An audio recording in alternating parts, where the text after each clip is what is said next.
मैं सतपाल सिंह, लखनऊ उत्तर प्रदेश। आज मैं वो चार पीठ जो ये बाबा होते हैं, चार प्रमुख, जिन्होंने वहाँ जाने से इनकार किया अयोध्या जी में, उसमें से एक बाबा की भूमिका निभाना चाह रहा हूँ और आज के वो दुष्ट राजन को याद कर रहा हूँ। तो मैं राजन के दरबार में गया हूँ, देखिए क्या होता है। शंकराचार्य हूँ मैं, और मैं अब अपना व्यक्त रख रहा हूँ कि राजन अनुमति हो तो हम आपके निवास स्थान पर आ सकते हैं। बाहर खड़े रहो, जब तक बैठने को न कहें बैठना नहीं। जो आज्ञा राजन। और पहले क्या होता था, जब साधु संत होते थे वो राजन के पास जाते थे, हे राजन, हम गौशाला खोल रहे हैं, उस पर एक सांस्कृतिक एक धार्मिक काम भी है, बोलिए आचार्य जी कितना धन चाहिए। और आज का राजन के पास साधु गए और कहा, महाराज गौशाला खोलनी है। ठीक है, अडानी गौशाला नाम उसका रख दो, और देखो जो भी सांस्कृतिक कार्यक्रम हो, धार्मिक कार्यक्रम हो, उसके बाद से वहाँ से चंपत हो जाना, ठीक है ना। हाँ, ये काम अब बाकी का हम पर है, हम उसे चलाएंगे, हम उसे करेंगे, मगर एक शर्त है, राम जन्म भूमि का उद्घाटन और प्राण प्रतिष्ठा का काम हम ही करेंगे।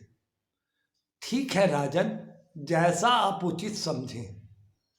और तय हो जाने के बाद राजन चले गए। जाते जाते राजन को साधुओं बाबा ने, आचार्य ने कहा, जिस तरीके से तुमने चारों आचार्यों और साधु समाज का अपमान किया है, उसके लिए तुम्हारा बहुत बहुत धन्यवाद। तुम्हें तो पाठ पूजा का काखा नहीं मालूम था, पाखा नहीं मालूम था, तो और तुम बैठ गए वहां पर। कोई बात नहीं राजन, कम से कम तुम्हारा धर्म के प्रति लगाव तो है। अरे चुप करो, धर्म के प्रति नहीं, सत्ता हत्याने के प्रति। अच्छा राजन, तो ठीक है, फिर तुम जैसा चाहो कर लो। देखो राजन, वैसे तो तुमने हमारे कारोबार पे, हमारे जो योग्यता पर जो पहरा बैठा दिया है, हमें धन नहीं मिलेगा। हमारे कारोबार पर जिस तरीके से, या हमारे काम पर, पीठ पर जो तुमने लात मारी है, ईश्वर तुम्हें सुखी रखे बच्चा। और वो साधु चारों चले गए।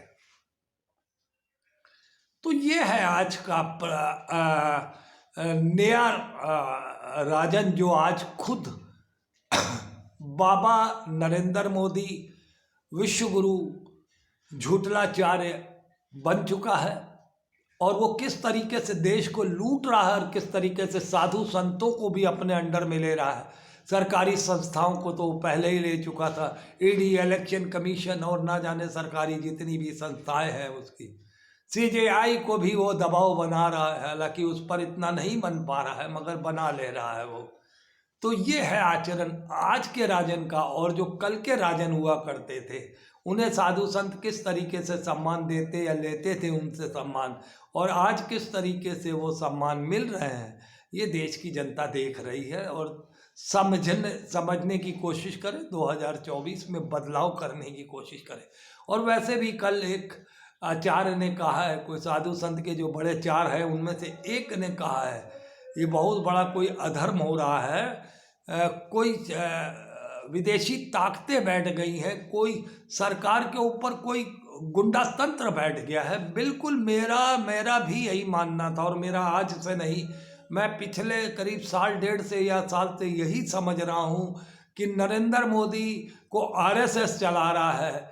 ये बात पुख्ता हो गई जब आरएसएस के मुख्यालय पर चीन के कोई दल गया, तो ये कहीं ना कहीं मेरी बातें सिद्ध होती नजर आ रही हैं। आप लोग कैसा समझते हैं बाबा जी को आशीर्वाद दीजिए, मेरे जैसे बाबा को, जिसने आपकी आंखें खोलने का काम किया है। वैसे धृतराष्ट्र की आंखें खुलने वाली नहीं है, अंधे तो आप अकल से, वैसे तो नहीं हो मगर अकल से अंधे हो। सनातन के नाम से जिस तरीके से चंद लोगों के हाथ देश दे रखा है, हमको तो लगता है कि आरएसएस को भी कोई चला रहा है ऊपर से।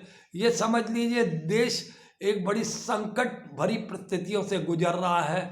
आपको फूक फूक के कदम रखना है, और जो लोग थोड़ा इंटेलिजेंट टाइप हैं और जो लोग कुछ खुफिया जानकारी अर्जित कर सकते हैं, या मेरे चैनल के माध्यम से जो खुफिया जानकारी रखने वाले जो सरकारी अफसर हैं, वो भी सब जानकारी लें कि आखिर सरकार में चल क्या रहा है। और आम आदमी से भी मेरी गुजारिश है, वो किसी नेता या कहीं से कोई बात सुने तो उसका सार्वजनिक रूप से उसको जनता के बीच में कहे।